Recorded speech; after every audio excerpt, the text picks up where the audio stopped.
Grand B. La guerre à l'ouest, une victoire incomplète de l'Axe. L'invasion de la France se fait par la conquête de la Hollande et celle de la Belgique et du Luxembourg. Cette stratégie permet de contourner la ligne de défense française, la ligne Maginot. Les panzers allemands foncent à travers les Ardennes et pénètrent sur le territoire français à Sedan. Tiens, encore Sedan, vous voyez, 70 ans après, on n'a toujours pas compris que c'était un point faible de notre défense. Ils prennent ensuite les troupes franco-anglaises à revers, du sud au nord. Les conséquences de cette attaque sont dramatiques pour les démocraties. La Belgique et la Hollande capitulent en moins de 15 jours. Les Français et les Anglais, coincés dans la poche de Dunkerque, tentent de quitter la France dans la plus totale confusion. Certains y parviennent, des Anglais surtout, et d'autres, bien plus nombreux, parmi les Français, sont faits prisonniers ou sont exécutés par les soldats de la Wehrmacht. La campagne de France peut continuer sans encombre pour les armées nazies. C'est une véritable débâcle française. Paris est menacé. Le gouvernement français quitte la capitale pour Tours, puis Bordeaux. C'est le moment que choisit l'Allemagne, c'est le moment que choisit l'Italie pour entrer en guerre, le 10 juin 1940. Un deuxième front se crée donc au sud.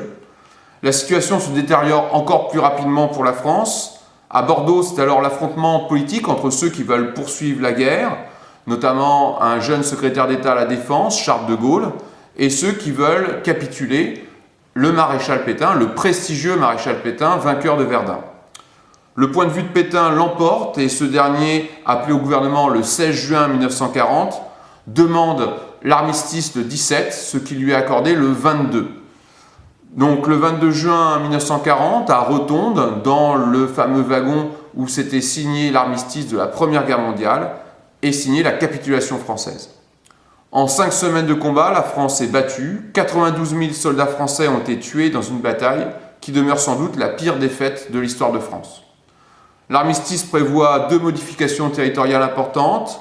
L'Alsace-Moselle est rattachée directement au Reich. La France est divisée en deux, la France du Nord et la France du Sud. Donc la France du Nord est placée sous occupation allemande, tandis qu'un État français doit se rétablir dans une zone sud. Fin juin 1940, le seul pays d'Europe qui lutte encore contre l'Allemagne nazie est le Royaume-Uni. Hitler fait des propositions aux Anglais pour conclure un traité de paix. Churchill, Premier ministre du Royaume-Uni depuis mai 1940, refuse, avec cette phrase restée célèbre. En s'adressant à son peuple, il lui dit « Je vous promets du sang, de la sueur, du labeur et des larmes, mais qu'à la fin, la victoire sera pour nous. » C'est le début de la bataille d'Angleterre. Les Anglais subissent le Blitz. Les bombardements allemands massifs sur Londres et tout le sud de l'Angleterre visent tout d'abord les usines d'armement et les bases militaires. Le but de ces bombardements est d'épuiser le potentiel militaire et industriel britannique afin de faciliter un débarquement des troupes de la Wehrmacht. Mais suite à un bombardement isolé sur Berlin, Hitler change de stratégie et décide de viser Londres et les grandes villes anglaises afin de démoraliser la population et ainsi d'aboutir au renversement d'un gouvernement qu'il juge faible, un gouvernement démocratique, en l'occurrence celui mené par Winston Churchill. Malgré ce pilonnage, Hitler n'arrive pas à ses fins et le Royaume-Uni poursuit sa résistance pendant toute la guerre, grâce d'abord à une population soudée autour de la figure de Churchill et de la jeune reine Elisabeth II, à la Royal Air Force qui se dote d'armes nouvelles qui permettent d'enrayer les offensives de la Luftwaffe. L'aviation à réaction, notamment le fameux Spitfire et le radar, permettent d'annihiler progressivement au cours de l'automne et de l'hiver 1940 les offensives aériennes allemandes.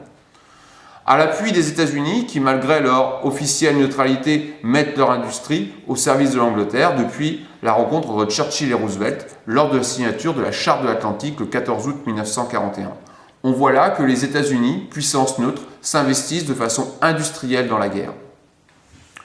Les dernières offensives nazies visent l'Europe balkanique et danubienne. Elles entraînent l'occupation de la Roumanie en octobre 40, de la Bulgarie au printemps 41, qui se déclare alors allié du Reich. Parallèlement à ces interventions allemandes, Mussolini veut aussi conquérir un petit empire. Il intervient à la fin de 1940 en Égypte. Il s'attaque ensuite aux Balkans, mais les armées fascistes sont repoussées par les troupes grecques, c'est vous dire la valeur des troupes italiennes. Hitler doit intervenir pour secourir son allié italien. La Yougoslavie est écrasée par les armées fascistes et nazies. La Grèce est finalement conquise en avril 1941. En plus de ces deux fronts, la guerre se poursuit en Afrique, Depuis avril 41, l'Africa Corps de Rommel, intervenu pour aider les Italiens en Égypte, a dépassé les frontières de la Libye italienne pour envahir une large partie de l'Égypte. Cette opération militaire a pour but de couper le canal de Suez, qui permet à l'Angleterre de garder le contact avec ses colonies asiatiques, notamment la perle de l'Empire, l'Empire des Indes. Au début de 1942, les troupes allemandes sont aux portes d'Alexandrie. Pourtant, partout, les troupes de l'Axe, même si elles remportent d'incontestables succès, rencontrent des oppositions fortes. En Égypte ou en Angleterre, elles doivent combattre une armée bien organisée, soutenue par l'industrie américaine. Dans les Balkans et en France, ils font face à des groupes de résistance développant une guérilla de plus en plus organisée. La dispersion des forces handicape l'Allemagne à la veille de la grande offensive contre l'URSS qui était prévue pour avril, mais qui finalement est repoussée au 22 juin 1941. Là, nous assistons à un tournant fondamental de la guerre.